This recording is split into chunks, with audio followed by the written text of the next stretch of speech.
G'day everyone and welcome to episode 108 of the Flight Training Australia podcast. From Mackay to Muckenbudden, Murrayfield to Mount Isa and everywhere in between.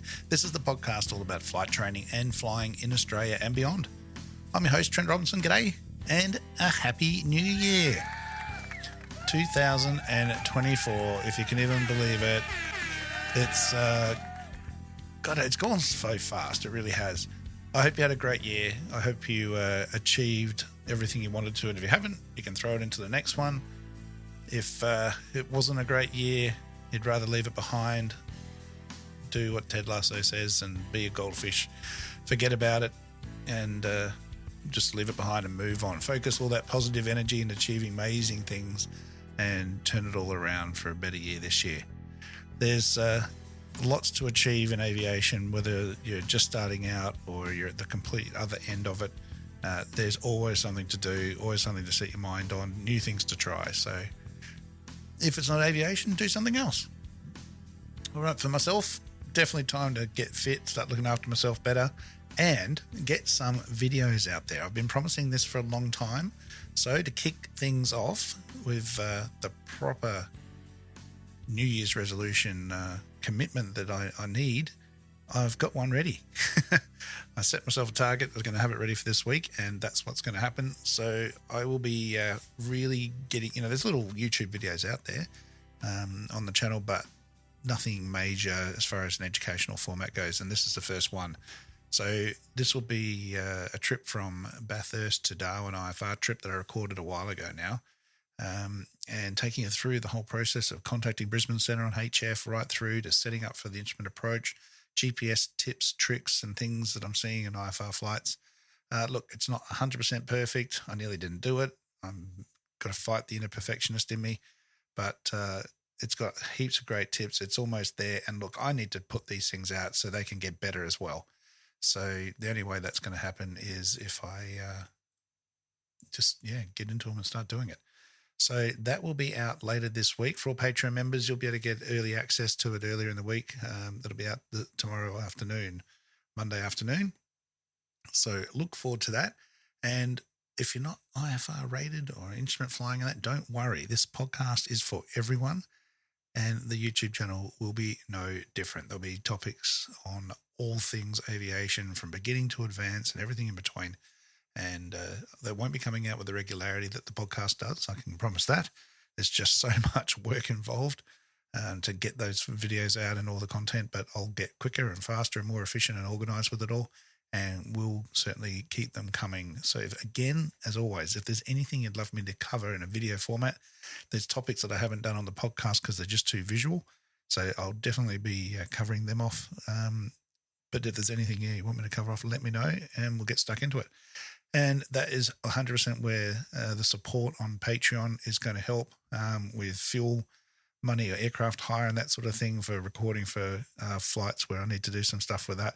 It's all going to go starting to come full swing. It's starting to come together. And a couple of extra Patreon members just joined this last week or two. So everyone that's done that, thank you.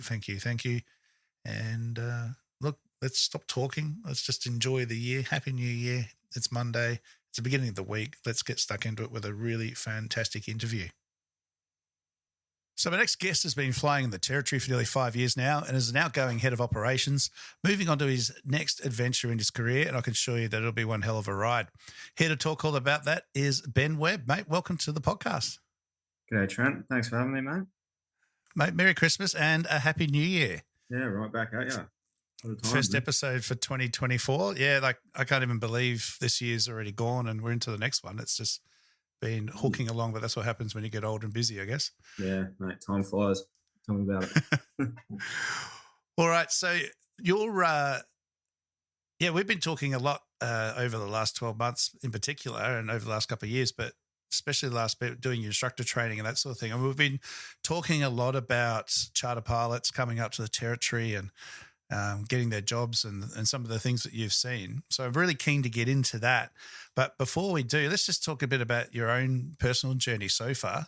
So what was your first memory of an aeroplane that you can recall and what sort of got you into aviation in the first place? It's a good question. It's probably something that I've always wanted to do. Can't really remember wanting to do anything else.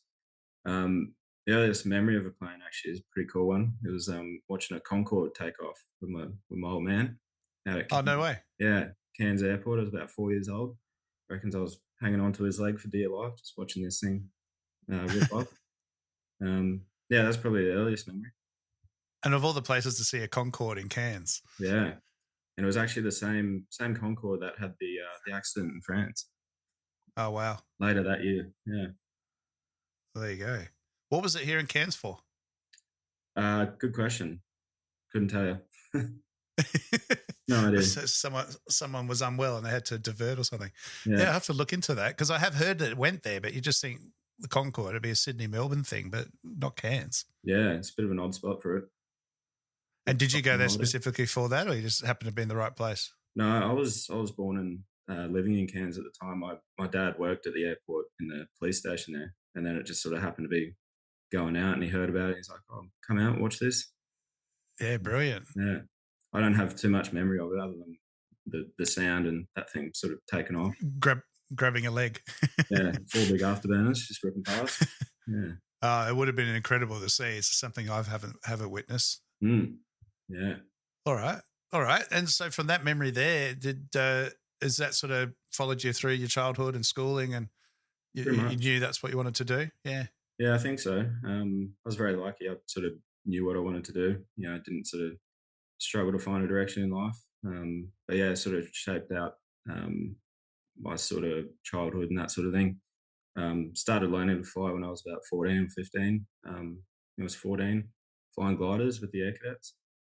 And then, yeah, eventually progressed into powered flying just after school when I was 18. Yeah. How did you find the whole Air Cadet setup? I've had some involvement in that in the past with the fixed wing, not so much the glider side. Yeah. It was really good. I probably had my sort of core friendships there, outside of school and that sort of thing. I don't know, it was just really good. I mean, you'd do weekend camps, you'd look forward to that. School holidays, you'd spend a week and a half out at Warwick in Queensland. And yeah, you just go flying with your mates. Yeah, it was pretty unique for a 14, 15-year-old kid to be doing. And the Air Cadets actually sponsored my air experience instructor rating. So I did that when I was 16. And then, yeah, on weekend camps, I was taking the Air Cadets out for their first flights and gliders, like 13, 14-year-old kids, and I'm 16 myself. So, I don't know, pretty unique. It was a good opportunity. Yeah, fantastic. And was the military prospective career path for you, or not something that really interested you? Yeah, it was something I wanted to do. I went through the whole process. I went down to flight screening. That was the career path I wanted to take. I got told to wait 12 months, 18 months, come back once I had a bit more life experience. I was a very shy kid back then in high school. But in that time, yeah, I left school, did a commercial license, and ended up working my first job. When I was at my first job, I had a back injury, so that ruled me out. Now I'm permanently unfit for military service, is what the letter says. So, oh, bugger. Yeah, well, that's all right. These things happen. I've got a good career now, so can't complain. It's worked out. It's obviously not affecting your class 1 medical and things, so that's the main thing. No, it's just military. Yeah. Yeah, brilliant. Or ejector seats and stuff, I guess. Yeah, something like that. Yeah. Yeah, okay. All right. So you obviously learned to fly and got your licenses and things. So was that all over on the East Coast? Yeah, I did that in Brisbane out at Archfield. Did an integrated course for the school down there. Just did a bare bones CPL over about 12 months. Yeah. Yep. And then what was the first job? How did you end up here in Darwin? Yeah, so finished my CPL I think 2 days before my 19th birthday. And then I was working for 6 months out of Brisbane, working in a hobby shop actually, of all things, like a bit of a nerd. And then I saw a Facebook group make a post about a job with Jumbuck Pastoral, a station pilot role. And the post said, I've just been offered this job, but I've taken something else up north. So if anyone wants to apply, they're looking. So I thought, oh yeah, I'll chuck my hat in the ring for that. Did that, and then I got a phone call about 2 weeks later. Old mate basically tried to talk me out of taking the job. Just saying, it's very remote, it's hard work, all that sort of thing, not many days off. And I just jumped at it. I said, "Nah, sign me up. I'll do it." Jumped on a plane, went down to Adelaide. Yeah, spent close to 12 months on a station, just doing station flying. I only did probably about 100, 150 hours down there. But yeah, mostly sort of station work, which is I think was good for personal development more so than the flying side of things. Yeah, interesting. So there's quite a few of those jobs around at the moment where it might not be bulk hours, but I Mm, think, and I guess we'll talk about this shortly, but life experience being one of them. There's so many people coming up now as first job ever, like not done anything in the workforce at all, and maybe getting a job like that is really good. Like I said, for just developing yourself, some character, getting used to being out in the workforce, and as we've seen, some people getting what would be, a dream job at the time, but then stuffing up and losing it because they just haven't been able to sort of keep up with it. So yeah. getting a job that's not so critical in the beginning is probably a good way to go. Mm. But even life experience aside, the flying was good too because it was out in the middle of nowhere. It was the 172. It's nice and easy. Don't Very have to worry independent. about control. Yeah, don't have to worry about controlled airspace, other pilots, that sort of thing. And you just fly the machine. It's good for your hands and feet sort of skills. Um, yeah, and just operating on your own. Yeah, it's good. And what was the flying? What was it? Is it like fence line inspections and looking for stock and stuff, or Pretty much, yeah. Just checking out fences, water tanks, looking for stock as well. Um, yeah, just finding out what sheep are in what paddocks and where they need to go, that sort of thing. Um, yeah, yeah, that was the bulk of it. And then just ferrying people around between stations. The company owned 4 stations in the area, so they were always sort of flying people in back between. and That's forward. yeah. Yeah, fantastic. All right, and what led to then sort of leaving that and the next phase of your journey? Well, to be honest, I was getting a little bit sick of hurting myself, getting injured on the day to day sort of station work. But I was back in Brisbane for Christmas, and I contact Brian Weston at Southern Skies back when that was a thing. Um, and I went down and saw him and said, "Hey, do you know anyone looking for charter work or charter pilot?" Sorry, and he put me in contact with someone up north in Darwin and said, "Speak to this guy." Um, so I packed up my bags, went up to Darwin, and had a chat with that bloke. Ended up doing a little bit of flying, um, and then I was back in Brisbane for a couple of weeks, and yeah, gave me a call and picked up a job. So Brilliant. yeah, And that would have been pretty unique, I guess, to sort of get a job, I guess, relatively entry level, but not really be in Darwin. yeah. I mean, I'd come up and I'd met the company and the crew and that sort of thing. Did a little bit of flying with them. Yeah, some training. So it wasn't like I hadn't made the trip up. It's not one of those like you put your resume in through an email and hope to hear back. Um, Yeah, it's true.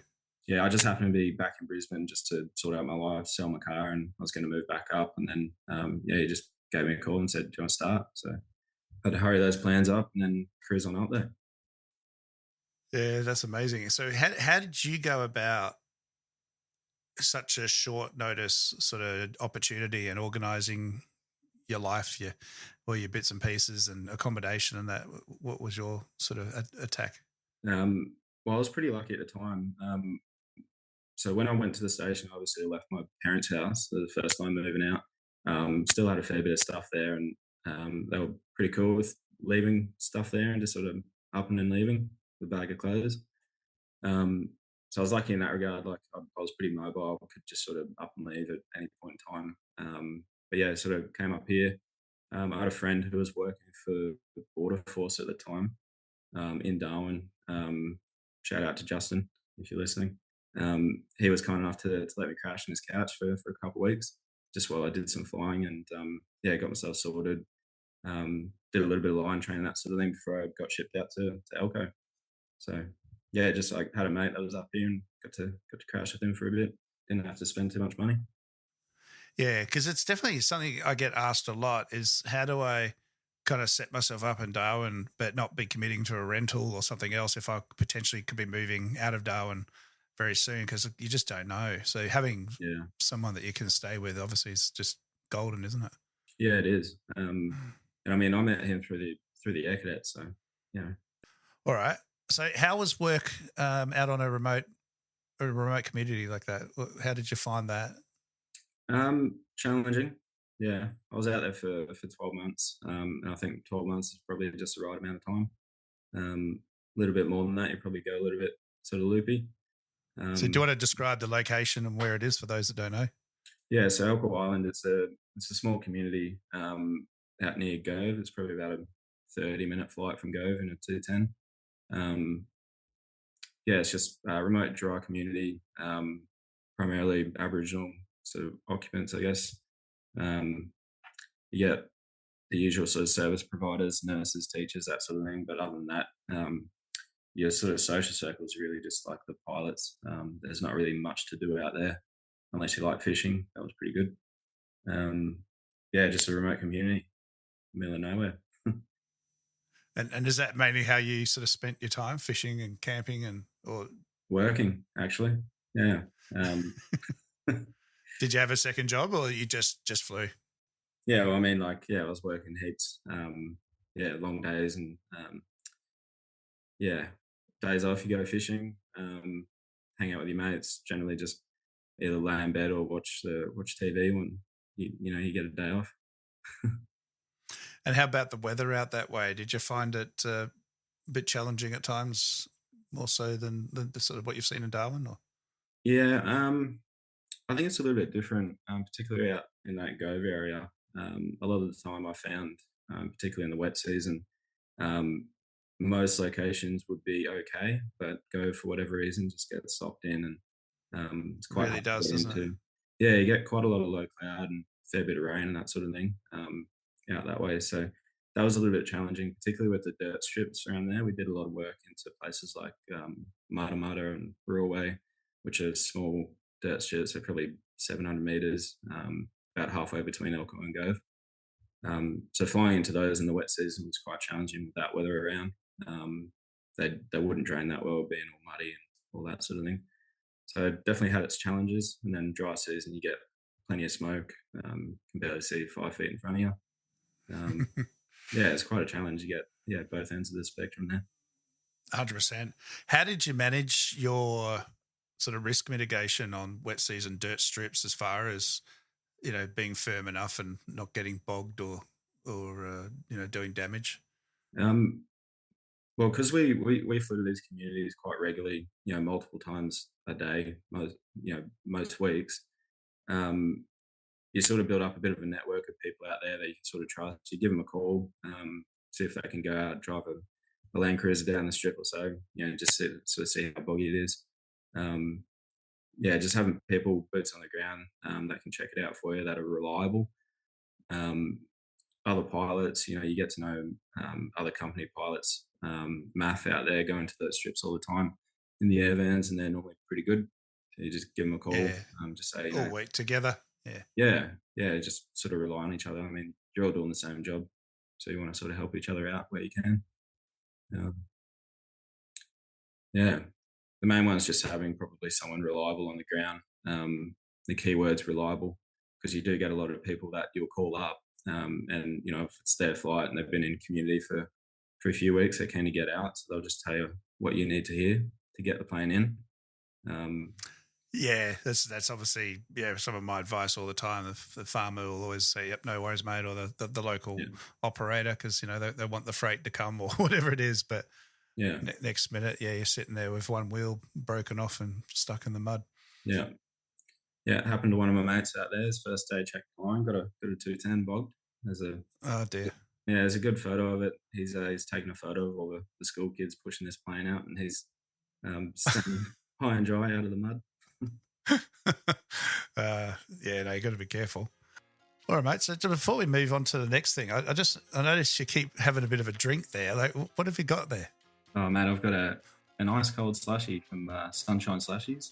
My mate Adam. Sunshine slushies. Yeah, Fantastic. Sort it out with all your slushy needs. Yes, that's right. Sunshine Slushies provides ice cold and refreshing cocktails and mocktails through their slushy machine hire for parties, weddings, and community events. With a huge selection of flavors to choose from, like mango daiquiri, mojito, and pina coladas, there's something for everyone. Slide into their DMs at Sunshine Slushies Darwin and beat the heat at your next event with some ice cold slushies. Yeah, bloody refreshing. All right. And all right. So then eventually, I guess the remote time was over and it was time to move back to the Big Smoke and into Darwin. So how did you go about that? Yeah, so I'll be honest, I didn't leave on the best terms with that company. Had a bit of a disagreement with the boss. Was sort of promised a twin upgrade and all that sort of jazz. Didn't really sort of pan out, so I was looking for other options. Um, and then a friend of mine from that company actually had just got a job at Territory Air, and he said, "Oh, we're looking for people. We need 4 or 5 pilots, so throw your hat in the ring." It was actually quite a challenge to actually land that job. I was calling up saying, I'm stuck on Elko. It's hard to come in and meet people. And they just said, next time you're in, take a day. We'll, have a chat, that sort of thing. And I think I went in 2 times before I actually got to sit down with the owner and have a chat. But yeah, it was just sort of persistence without being too annoying, I guess. And then, managed to land a start with them. And what sort of hour experience had you got by this point? So at that point, I think I had about 750 hours. Yeah. And it was quite funny, actually. During my interview with Anne, the owner, she said, "Oh, well, Hardy's minimums are 800. So, what's going to stop you from getting 50 hours and ducking over the road?" And I reminded to this day, I just said, you're going to have to take my word for it. And she did. So thanks for that. And 4 years later, still haven't gone Hardy. Yeah. No, you've definitely filled your promise there. So, and look, this is a big problem with a lot of operators, as you and I have talked about, just that hours experience versus overall competency and proficiency to be able to do the job that you're applying for. It's not just hours in the logbook, but trying to give a return on investment of service. Because as I've been saying, companies to retrain, as you've seen, the number of interviews that you've done, it takes a lot of time and energy to invest and train new pilots and induct them and show them the way to do things. And if everyone just keeps leaving after a few months, it's great for them, but it's a big cost and problem for operators. Well, I find personally, I find most pilots are generally looking 3 or 4 jobs in advance of where they're actually at. And my good friend Dave McGuire, shout out Dave, he puts it quite well. General aviation, general aviation's like it's a apprenticeship, if you will. You do 12 months single VFR, maybe 12 months multi VFR, and then 12 months multi IFR, and then you're ready to move on. Probably have 2,500, 3,000 hours, and then you might be ready for the airlines. I find people even working at Territory Air, you get people with 450, 500 hours. They're freshly checked line, and they're asking when they can go on the twin. They haven't even done a wet season. I think people need to sort of focus on what they're doing now and really soak in the lessons you can learn from flying, single VFR and doing the time, for lack of better description, I guess. Yeah, I can 100% relate to that, and I think I've discussed it multiple times from my instructional, background, but also from charter because we did both. But when it was time to do a grade 1, I had the hours in my logbook, but I had some really good grade 1 instructors and senior management around me that I said, I'm not that I was going to be at their standard because they're still years ahead of me, but I'm not ready for that role yet. I need to learn this a bit more. And I think it takes a lot for someone to be able to do that and maybe just hold back a little bit so they can do it well, because we can potentially all do these jobs, but some of us can do it well and some of us can just do it. And I think that's the big difference, isn't it? Yeah. But also, like, what's the rush? Generally aviation, I've found, the last 5 years has been an absolute blast. So it's long days, it's hard work and that sort of thing, but it's good fun. You make really good mates and you just have a good time all around. All right. Well, let's talk about that then. So some of the tasks and expectations that you sort of have as a junior, or well, not necessarily junior pilot, but junior to mid-level, sub 1,000 hour pilot.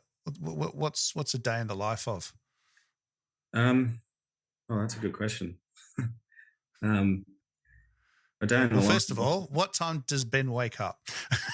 Oh, Because depends what time of it's day. not cushy, is it? It's not like a nice 8 o'clock start like I get to have No, sometimes. no, it's not.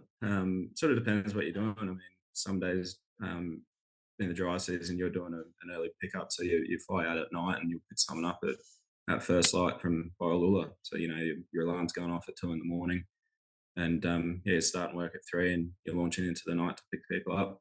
Other days you might have a midday start, nice cruisy afternoon, go out to Bathurst Island and back. An hour flying time, knock off. It sort of varies. It's very much sort of shift work. Um, but I know it. I can't really speak for other companies, but I know it. The company I was at, you had your rostered days that you're working, but then jobs are allocated about lunchtime the day before, and that's Hmm. sort of what you find out what you're going to do for the next day. Then you sort of plan accordingly. You sign on generally an hour before your departure, sign off half an hour after. Um, yeah, and you just come in, do that job, go home. Every day is different. Yeah. Yeah. So from the nighttime perspective, I know nighttime can be a difficult thing to gain in Darwin because a lot of it is government work, and government workers don't really work in the dark. They're Yeah. typically office hours. So, how did you have a night rating at that point, or an instrument rating, and was it used a lot for that sort of thing, or was that more um, a territory air services sort of bit of a luxury, I guess, that you were lucky to have that kind of opportunity? yeah. So I actually didn't do my instrument rating until probably 18 months ago when I was looking at doing the head of flying role. Um, and got that out of the way. So yeah, multi-engine instrument rating and using that for night VFR privilege. Um, Flying single engine stuff, it is hard to get. Um, and I think the main restriction with it is probably the aircraft equipment. Because if you're doing a Part 135 operation, you need an autopilot with altitude and heading mode and that sort of thing. And most single engine VFR aircraft in the territory don't have that. Um, Mm.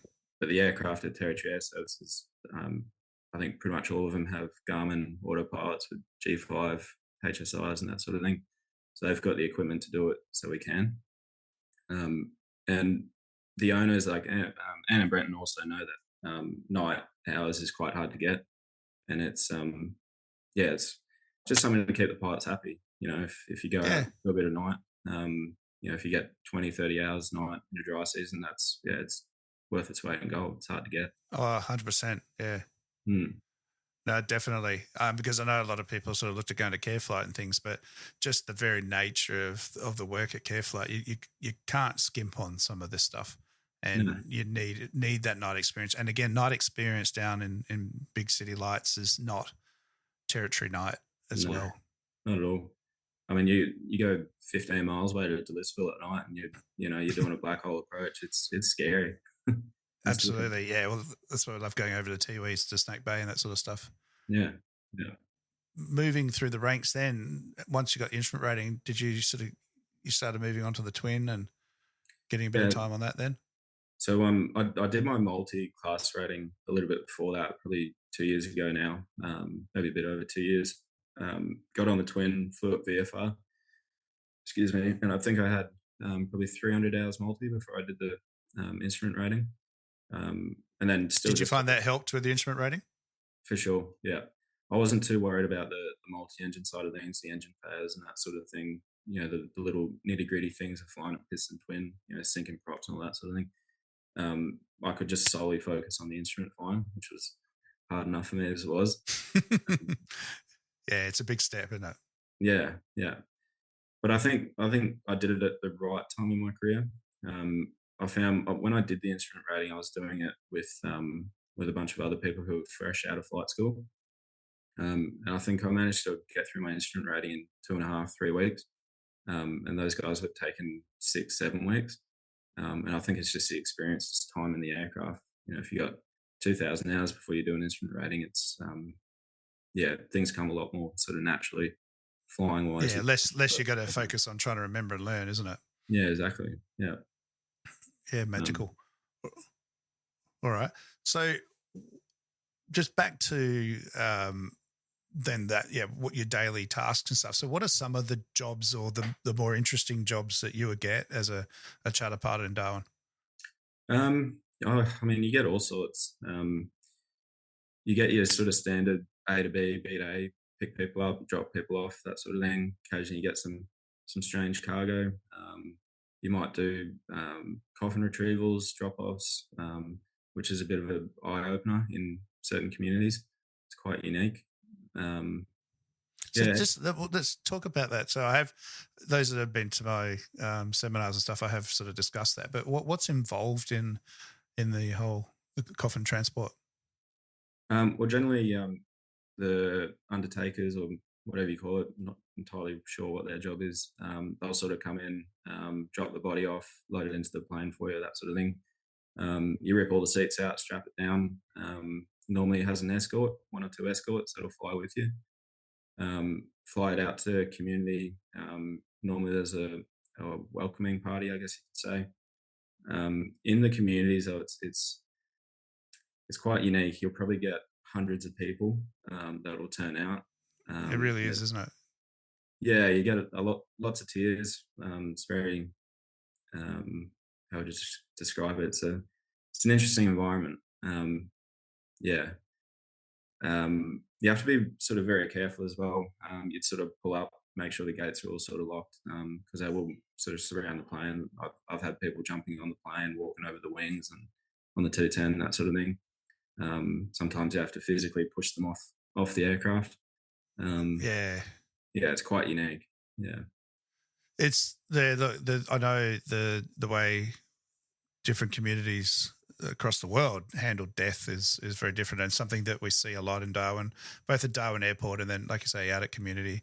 And I know from my time just observing that, and then also a care flight as well. It's yeah, it is an amazing thing to actually witness and see, but can, if you're not prepared for it, can sort of catch you a bit off guard as well. So having those cultural interactions is definitely something that you need to sort of be prepared for, isn't it? oh yeah, very much so. It's very different. Yeah. Yeah. All right. Well, what else? Say, interesting freight. What else would you? Okay, I'm pretty sure you sent me a photo of a plane full of eskies and crocodile eggs. Yeah, yeah. So I got a charter flight over to Cairns from Darwin, actually out of MKT, just south of Darwin. Yeah, this bloke wanted me to fly, I think it was 1,800 crocodile eggs in Eskies all the way over to Cairns in a Saratoga.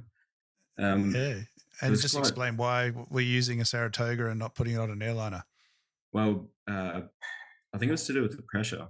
That's So right. Yeah. I had to fly the whole way over at 2,500 feet. Old mate escorted me. They normally use a Bonanza, but the aircraft were broken down, so they had to outsource and get a charter. Yeah, he was saying you can't go above 2,500 feet because of the pressure of the eggs. Got to keep it nice and smooth and that sort of thing. Mm. But obviously, an 8 hour flight at Saratoga at 2,500 feet, probably yeah, not much chance of keeping it smooth. Yeah, well, look, I mean, we would do similar things with Care Flight. It's a sea level cabin. It's obviously being pressurized. We could still fly at 16,000 feet, but that would be a sea level cabin Yeah, because of some patients needed, yeah, yeah, have non to do pressurized flights and stuff. So maybe that was something we could have done on the side. it. Yeah.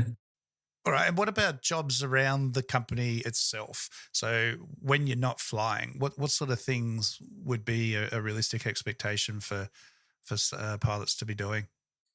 um, So our pilots would do standby tasks. So if you're not flying, you're on the ground. If you've got low duty, that sort of thing, sort of help out around the office. Mop the floors, clean the toilets, restock fridges, wash aircraft, that sort of thing. Basically, sort of fill out your duty if you're not flying. Keep the show on the road. Yeah, yeah, that's it. But I mean, everyone does it. Our operations staff would do it. I've even seen the owners getting the mop out, cleaning the floors and that sort of thing. So, um, yeah, it's interesting though. We do get a few pilots that come in who might think that they're probably above doing that stuff, which is it's an interesting sort of perspective. But those first jobs, until you're in the airlines, it's sort of the expectation. Yeah, I think it is like you say. It's just trying to understand what's involved, what's not. But it's just let's just all help. Um, like I said, to keep the show on the road. Literally what I said, because everyone's busy, and sometimes if you've got nothing to do, like why not help out? It just Yeah. means someone's going to help you out when you need it later on. It's a bit of a what goes around comes around thing, isn't it? Oh, that's exactly right. Yeah. Help your mates out as well. If your mate comes back from a big day, stick around for 10 minutes, tie his plane down, things like that. Yeah, and even if you've got to look at it from a selfish point of view, it's like you're helping out, then that just puts you in good running for the next upgrade opportunity, doesn't it? Oh, for sure. Yeah. I mean, that stuff stands out. Definitely. All right. So if we're going to go, and I'm a junior pilot, just left flight school or whatever, and filling out my resume. Everyone that's been listening to the podcast knows I've touched on resumes and interview techniques and things, but I want to get some non or de-identified examples from you, or some things that you've seen in your time as a HOFO from a resume perspective, and then we'll have a look at interviews in a minute. Yeah, resumes. I mean, I think the whole thing with recruitment, it probably also depends on the head of flying themselves, what their personal preference is. So I can only really speak for myself. But you get a resume across the desk. You just want it to be clear, concise, easy to read. The hours stand out because realistically, what we're looking for, are you qualified? Do you have the license, the endorsements, all that sort of stuff?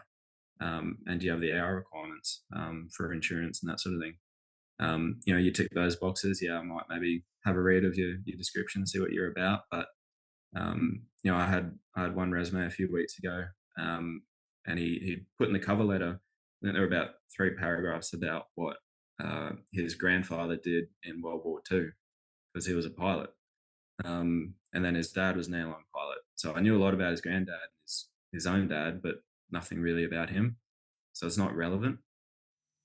Yeah, that's very personal to you and your reasons for being and doing what you're doing, and that's a bit of a motivator. But that's more, if you want to mention that, that's something you sort of say in an interview, isn't it? But it doesn't really belong on paper. It's irrelevant. Well, that's it. I mean, it probably sounds a bit bad to say it, but everyone's got those big dreams. Everyone's always wanted to be a pilot. Exactly. This is about standing out from the crowd. And that's what I said. Everyone can say this. It's just lip service sort of speech. And again, it may be completely 100% genuine, but you're not separating yourself from anyone else. Yeah, no, that's exactly right. And then also, putting things in the resume that are actually, I don't know the right way to put it, probably true, I guess, for lack of a better description. You get not overinflated. Yeah, you get people that put in there, I have extensive experience operating in controlled airspace, non-controlled, unsealed airstrips, and all that sort of stuff. And I'd say saying extensive experience is it's a big call. And then you read their hours; they've got 70 PRC and 180 total. Like, well, yeah, you don't. So you did your PPL and CPL like everyone else did. Yeah, exactly. Yeah. And that's right. I was going through a couple of resumes the other day for somebody, was some people, and I just said, look, you can write this, but me as a HOFO, I'm going to ask you about it. So how are you going to back that up? And right now, you're telling me you've got remote experience, but all you've really done is flown to Central Australia and back again, but you haven't necessarily operated out of there. It's all been very controlled. It's great that you've been there. Yeah. And you've taken the initiative to go and fly there and build some hours there, but it's not extensive by any stretch of the imagination. No. And honestly, like I read those things and I just, straight in the shredder. It just exactly doesn't do it for me because it's not genuine. It's not real. Yeah. People probably aren't self-evaluating themselves appropriately, I guess. Mm. Have you seen the word private charter? Private charter, yeah. Yeah, you get that a fair bit. Yep. Yeah. That's another one that no, but there is no such thing, people. So don't put it down. There's no such thing. It's okay not to have charter experience. We know that. It's an entry level job, but you don't have to pretend. Yeah, no, that's exactly right. I mean, it's just comes back to putting truthful things down, I guess. I mean, yeah. All right. Well, what about interviews then? So for well, actually, even before that, I guess the what are you seeing between getting the resume to you or to someone in the office and showing up for interviews? What sort of things are people doing there? Um, so yeah, it's an interesting one. I think in flight school, people are always told, "Oh, you need to go find the chief pilot. You need to talk to the chief pilot. Get in his good books and that sort of thing." So you get a lot of people that'll sort of kick the door down, march up to the lady at the desk and say, "Where's your chief pilot? I want to talk to him. I need a job." Um, Not taking into Yeah. account that you want to work at this company, you're going to be working alongside this lady, the operations manager, for example. Um, so you want to be polite, respectful, all that sort of stuff to your potential future co-workers. It's not all about seeing the head of flying operations. Um, and generally, like, I mean, we had a system. Um, Pilots would come in and drop a resume off. The ops people would ask them a couple of questions, and then bring it out to me out the back and just say either he's really nice, maybe worth a quick chat, or just say don't even bother, put it straight in the shredder, tell them to go away. Yeah. Yeah, so I think people need to understand that. Yeah, and I think that's, as I keep saying this, so you don't know who you're talking to. There could be a pilot 3 months ago who was just about to start the flying, but's been working in ops, or like I said, could be office staff, reception staff, that sort of stuff. But I would often ask, how did you find them? Because having that second personal interaction potentially to match the resume, whether I saw them or not, that all goes a long way. So I think it's almost better to not see the boss first up. Yeah. Oh, for sure. Yeah. You'll get to see them in the interview. Yeah. And we have people that we sort of looked at and were pretty keen on based solely on those recommendations. I mean, I might have been out of the office for 3 or 4 times that they've come in and drop a resume off, but they've managed to, strike up a conversation with the operations manager, someone sitting at the desk, just be friendly and, build up a bit of a rapport. And then genuine. By the time I am in the office, they run out and say, "Hey, no, talk to this guy. He's really good." Yeah. And I think the other thing for people to realize as well is just because you need and want a job right now doesn't mean you're entitled to one, and doesn't mean that there's going to be one available. Sometimes it's just we don't need anyone right now, and you've just got to ride that out. Like right now, it's Christmas time, it's wet season, everyone's sort of holding off till January, February before that process sort of spools up again. Yeah, that's exactly right. I mean, we had a guy a few months ago who came in and basically spat the dummy, saying, I don't understand. I've got all your minimums. I've experience in your aircraft type. Why won't you look at me? And they were his words, like verbatim. It's like, well, it's your attitude, mate. You tick the boxes on paper, but you don't present yourself too well. Yeah, not something that we really want to have to deal with. No, not at all. That's it. Yeah, I mean, just talking yourself out of a job, it's craziness. Yeah. All right. So once it gets to the resume, to the interview process, so you get somebody in, how do you go about an interview and what do you like to see there? So, yeah, obviously everyone's got their own sort of style of doing it. For me, interviewing an entry-level pilot, on paper, you could have 10 resumes of flight school graduates and everyone looks the same. You don't stand out. You have a CPR, 200 hours and instrument rating. Great. Everyone's got that.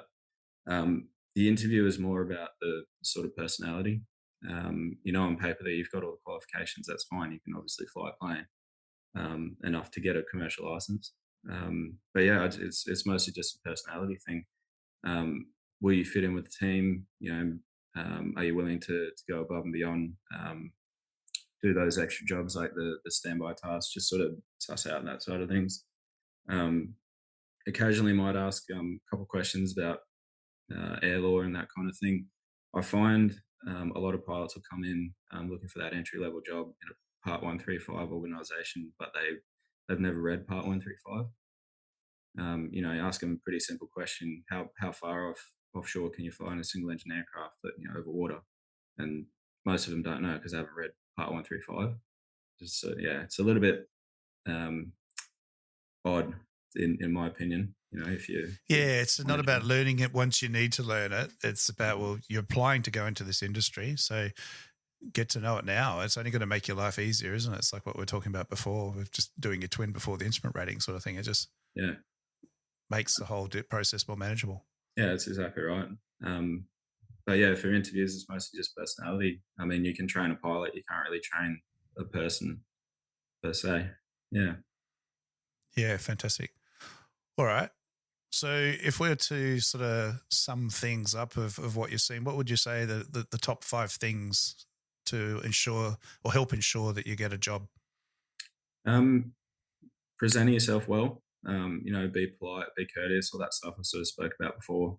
Um, be friendly to the people at desk. It's pretty simple. I'd say have an easy to read resume. Present it really well. I think in one of your podcast episodes, you put it quite well. You spend $100,000 on flight training, but you don't want to spend 10 minutes extra to make a nice resume. Yeah, exactly. I'd say that be persistent, but also not annoying. I mean, it's a fine line. I'd say drop a resume in once a month. Unless you're actually doing flying and there are updates to give in. If you're giving in the Yeah. same resume every 3 days, it's just annoying. So, um, yeah, probably once a month. That's generally enough. We've got a resume folder and we keep it all there. So, it's not like it goes straight in the bin most of the time. Some of them do. Um, and then when you're up and down, stay current as well. So if we call you up from me calling you for an interview um, to doing a check flight could be 3, 4 days. If you haven't flown for the last 12 months, you don't really put your best foot forward. I mean, it's a pain that you have to sort of pay a lot of money to stay current, but it could be the difference between getting the job and missing out. It really is. Yeah. Yeah. And I'd say also just network with people, get up to Darwin. You might not get a job for 6 months, just be persistent, get a job pouring beers, enjoy Darwin while you're not working.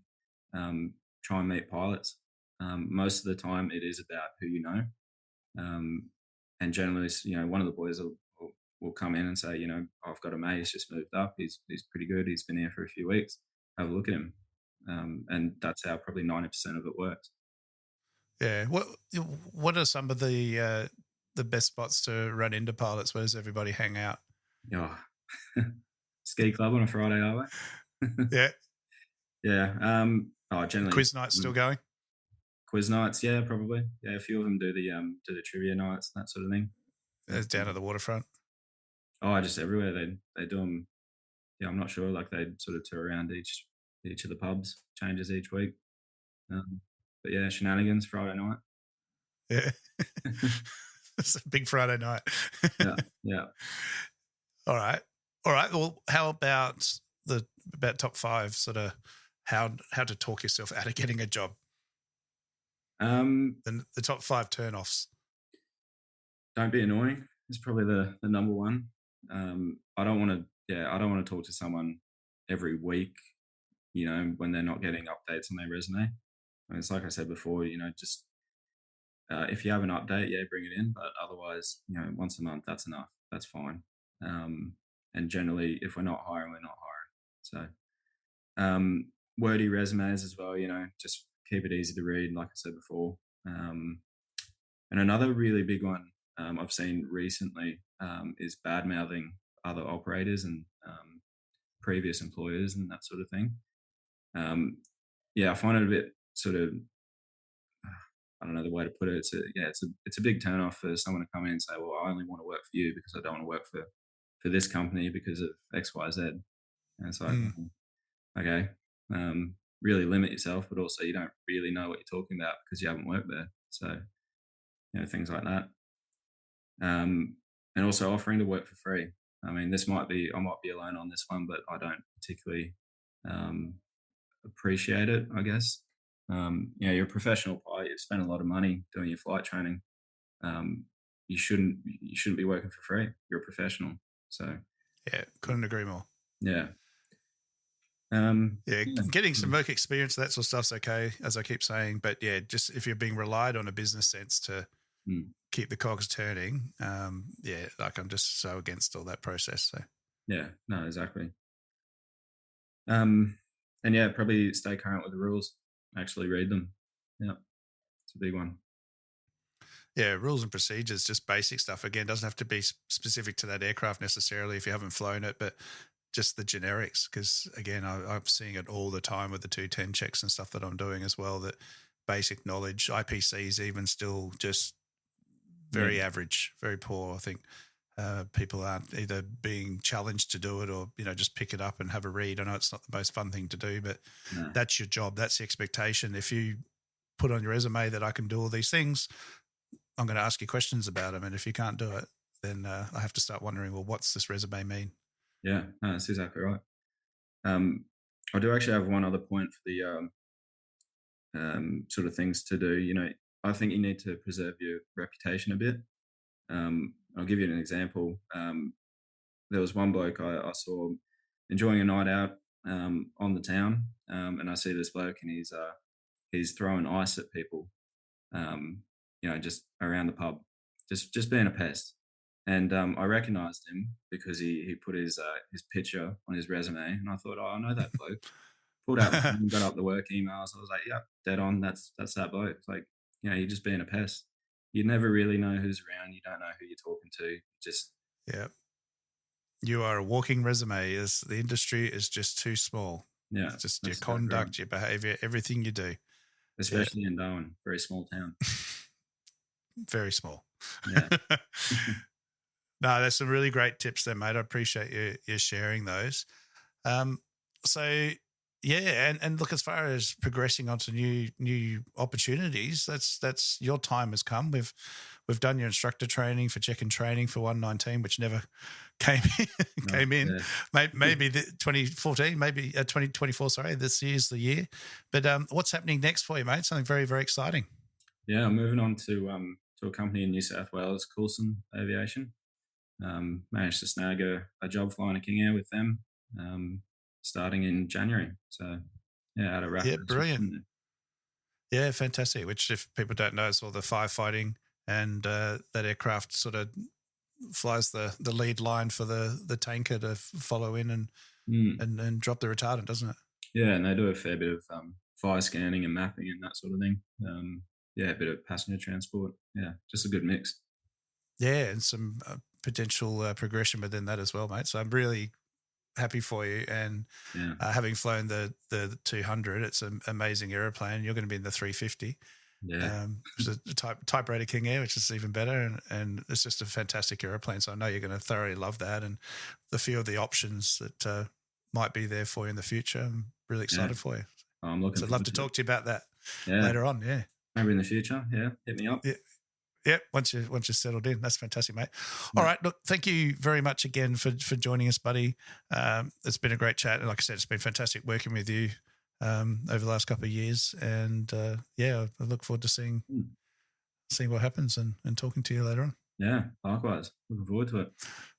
All right, mate. Thanks again for joining us. Thank you. Thank you to Ben Webb there from Territory Air Services, sharing some fantastic wisdom and informative info for you guys coming up to the Territory, looking for your first job, or any other place, really. It's all applicable, but certainly echoing the sentiments that I've been putting out recently on job perspectives and that sort of thing as well. But it is a wild frontier. It really is an amazing place to fly, and all sorts of jobs and things you're going to end up doing that you just won't come across anywhere else. It really is unique. So thank you, Ben, and all the best at Coulson's, mate. We'll look forward to following your adventure there. Thank you to Sunshine Slushies in Darwin as well for being my first official sponsor of the podcast. Had a little bit of fun putting that together, so thank you for that. And also, you can find Adam's details on Sunshine Slushies in the episode description if you want to get out and support that if you're in the Darwin area. And one final thing, guys, as I always ask, make sure that you subscribe to the podcast player of your choice. Hit the notification bell so you get the notifications when a new episode comes out, which is basically every Monday. And also YouTube, TikTok, Facebook. Follow me on everything. There's different content on different things, so sometimes it's duplicated, other times I just post unique stuff on each one. So make sure you're following me there. Heaps of stuff going on. Spin videos and other things I put out the other day. There's 300,000 views. I think people like spinning, apparently. So that one took me by surprise. That was something I recorded back in instructor training in 2011. So I've been going through some old footage and things. There'll be all sorts of stuff coming out there, educational and just fun to watch, but all aviation themed and aimed right at you guys. So make sure you jump on and follow me everywhere. And of course, Patreon, if you want to make a monetary donation to help support everything I'm doing, you can do that. It's fully tax deductible. You can follow me just like on a Facebook page. I send out little blogs and stuff every now and then, which will come to you via email. Otherwise, you can follow me and download the app like everything else. And yeah, love to have your support. That is 100% going to be going towards the production of YouTube channel content and material and everything else, aircraft fees and fuel landing stuff, all sorts of things like that. So everything will help me put that together. All right, guys, that is it for this week. I will see you next week. In the meantime, blue skies, and remember the golden rule: aviate, navigate, communicate, and happy New Year.